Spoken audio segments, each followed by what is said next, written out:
Hi and welcome to the Crafts channel in association with Craft Beautiful, Sew Magazine and Create and Craft. My name's Corinne, I'm the in-house designer and I've been lucky enough to receive the fabulous Accuquilt Go fabric cutting machine from Create and Craft. So we're just going to open the box and see what you get. First of all, you've got a cutting mat. You've also got a value die, which I'll come to later. And then I shall do my normal trick of just chucking stuff on the floor as I do. And the all-important instructions.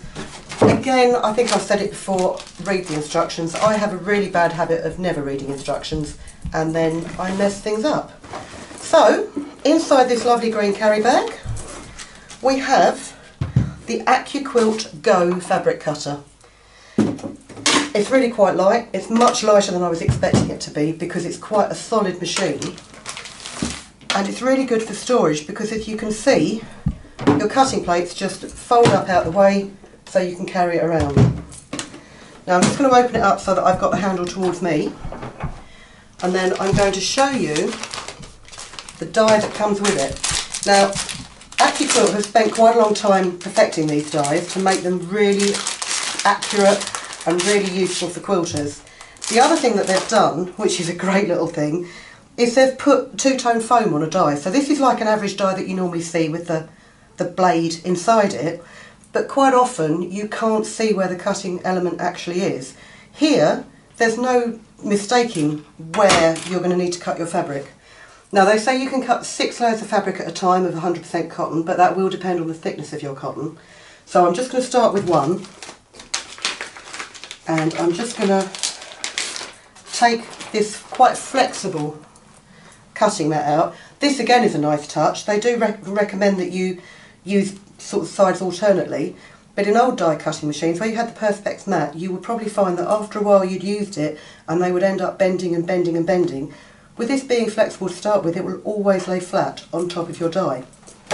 They've also included in here, if I can get it out of the packaging,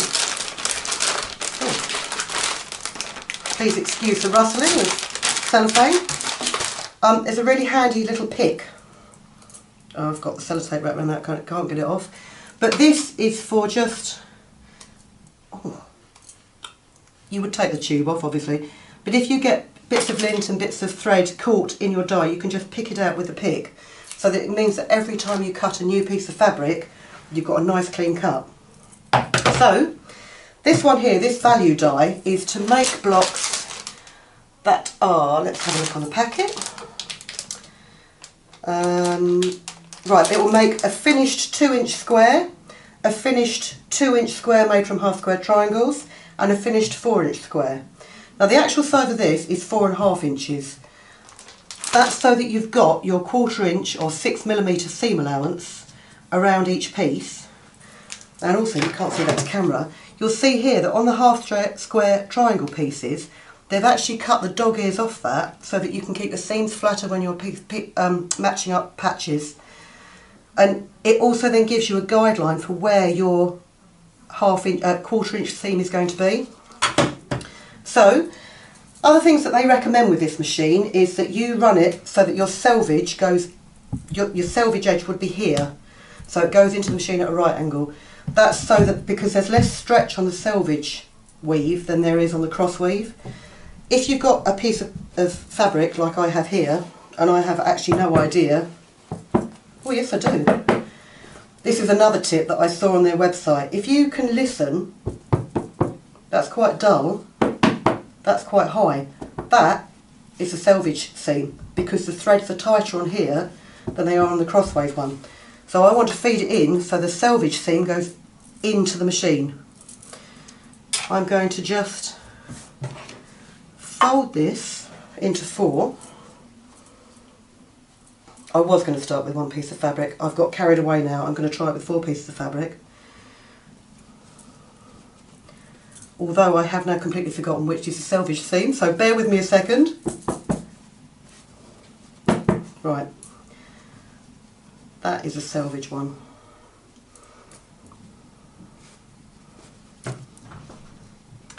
So, I've placed this on here, and there is just enough overlap that hopefully it should go in. And I've lined it up with the sides of the design, not with the sides of this. So grab your cutting mat, and then all you should need to do is just feed it through your Accuquilt machine. Oh look, there you go. Perfect 4.5 inch squares, so that when you've taken a 1/4 inch seam allowance off each one of them, you've got a 4 inch square. And what they have, they've given you a little booklet here to show you the kind of thing that you can make with this value die. And it is a great value die. There's so many patterns that you can make, as you can see in this book here, just with 4 inch squares, 2 inch squares and 2 inch squares made from half square triangles. And they've also got a brilliant range of accessories, including these cube sets, like this one here. This is a 9 inch block cube set. If I just slide the cover of this, you will see, packaging on this is fantastic. You've got a little library of dies, like this. And each die is a different shape or a different size, and each die has got an idea of a block that you can make from it. So if you have a look on the Create and Craft website, there's a multitude of new dies that can go with this machine. They're all accurate, they've all been designed specifically for crafters, for quilters, so that you can create really accurate quilts, so that when your points meet up, they actually meet up and you've not got 2mm out here and 3mm out there. So check it out. I'm going to take this home now, and if you keep an eye on the magazines, I'm sure in time you'll see some beautiful quilting projects that I've made using the Accuquilt Go machine. Thanks for watching, and I'll speak to you soon.